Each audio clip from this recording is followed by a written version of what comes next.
ജയിലറയുടെ ഉള്ളിൽ കിടന്നിട്ട് ജുമഅക്ക് പോകാൻ കഴിയാതിരുന്ന ഇമാം ബുവൈത്ത് റളിയല്ലാഹു അൻഹു ശാഫിഈ ഇമാം തങ്ങളുടെ ശിഷ്യനാണ്.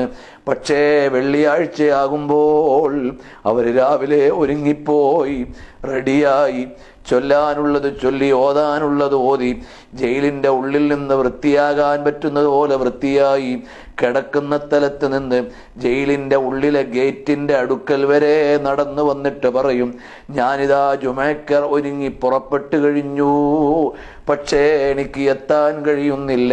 ഇതായിരുന്നു മുൻഗാമികളുടെ ജീവിതമെങ്കിൽ ഇന്ന് ജുമഅ നമ്മൾ മറന്നുപോയോ? ചില നാടുകളിൽ ഇപ്പോഴും ജുമഅ തുടങ്ങാത്തത് ഇപ്പോഴുള്ള പകർച്ചവ്യാധിയുടെ ഭീഷണി കൊണ്ടല്ല, ചില ഉദ്യോഗസ്ഥന്മാരുടെയും കമ്മിറ്റി ഭാരവാഹികളുടെയും പ്രസിഡന്റ് സെക്രട്ടറിമാരുടെയും ജാടകളുടെ പേരിലാണ്.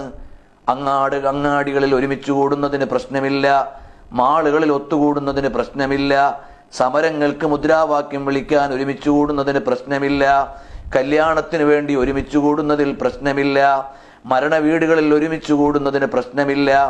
എന്നിട്ട് ആ പള്ളിയിലെ ജമാഅത്ത് ജുമഅ നടത്താതെ, തൊട്ടടുത്തുള്ള പള്ളികൾക്ക് പോലും ജുമഅ അനുവദിക്കാതെ എത്രയെത്ര ആളുകളാ റബ്ബേ ഇന്ന് കേവലം പ്രസിഡന്റായി, സെക്രട്ടറിയായി, പള്ളി കമ്മിറ്റിയായി എന്ന ജാടയുടെ പേരിൽ മാത്രം അവരുടെ ആഢ്യത്വം ഉപയോഗിച്ച് ആയിരക്കണക്കിന് ആളുകളുടെ ജുമഅ നഷ്ടപ്പെടുത്തുന്നവരുണ്ട്.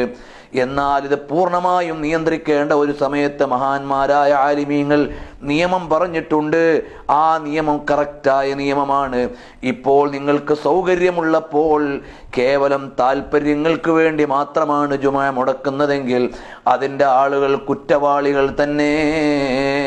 എനിക്കറിയാൻ കഴിഞ്ഞത് ഒരു നാട്ടിലതാ വലിയൊരു പള്ളിയുണ്ട്, അവിടുന്ന് ഏകദേശം 3 കിലോമീറ്റർ അപ്പുറം ആ പള്ളിയുടെ ഒരു ബ്രാഞ്ചുണ്ട്. ആ ബ്രാഞ്ചിലെ ആളുകൾക്ക് യാതൊരു പ്രശ്നവുമില്ല, എല്ലാ നിബന്ധനകളും ഒത്തുകൊണ്ട് അവർക്ക് ജുമഅ നിസ്കരിക്കാം. അപ്പോൾ വലിയ പള്ളിയുടെ സെക്രട്ടറിയോ പ്രസിഡന്റോ വിളിച്ചിട്ട് ചോദിച്ചു അത്രേ, നിങ്ങൾക്ക് മാത്രം സ്വർഗത്തിൽ പോയാൽ മതിയോ? അതേ, വെള്ളിയാഴ്ച വാങ്ക് കൊടുത്ത് ജുമഅക്കൊരുങ്ങി, ലോഹറിന്റെ വാങ്ക് കഴിഞ്ഞ് ജുമഅക്കൊരുങ്ങി വന്നവരെ കൊണ്ട് ജുമഅ മുടക്കിച്ച മഹല്ല് ഭാരവാഹികളുണ്ട്.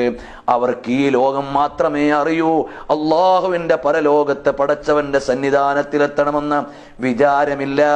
ഇവിടത്തെ എല്ലാ ജീവിതവും അടുത്ത നിമിഷം അല്ലെങ്കിൽ അടുത്ത കാലം അവസാനിക്കും. പിന്നെ വരാനുള്ള ദീർഘമായ ഒരു കാലമുണ്ട്, ഒരു ലോകമുണ്ട്. ആ ജീവിതത്തെ മറന്നു പോകണ്ട. മതത്തിന്റെ ഏതെങ്കിലും സംവിധാനങ്ങളിലെ കൈകാര്യം ചെയ്യുന്നവർ എല്ലാം മറന്നുപോകുന്ന എത്രയോ ദുരന്താവസ്ഥകൾ. അള്ളാഹുവിൻ്റെ പരീക്ഷണങ്ങൾ തുടരുന്നത് നമ്മളാകുന്ന വിശ്വാസികളുടെ വൈകല്യം കൊണ്ടാണ്. കാരണം നമ്മൾ ഇജാബത്തിൻ്റെ ഉമ്മത്താണ്, നമ്മൾ ഉടമ്പടി ചെയ്ത ഉമ്മത്താണ്, നമ്മൾ സ്വർഗം പ്രതീക്ഷിക്കുന്ന ഉമ്മത്താണ്, നമ്മൾ സ്വർഗത്തിന് വേണ്ടി അമൽ ചെയ്യുന്ന ഉമ്മത്താണ്. അതുകൊണ്ട് നമ്മളുടെ നടപടിക്രമങ്ങളിൽ വരുന്ന വൈകൃതങ്ങൾ അള്ളാഹുവിൻ്റെ ശിക്ഷയ്ക്ക് കാരണമാകും.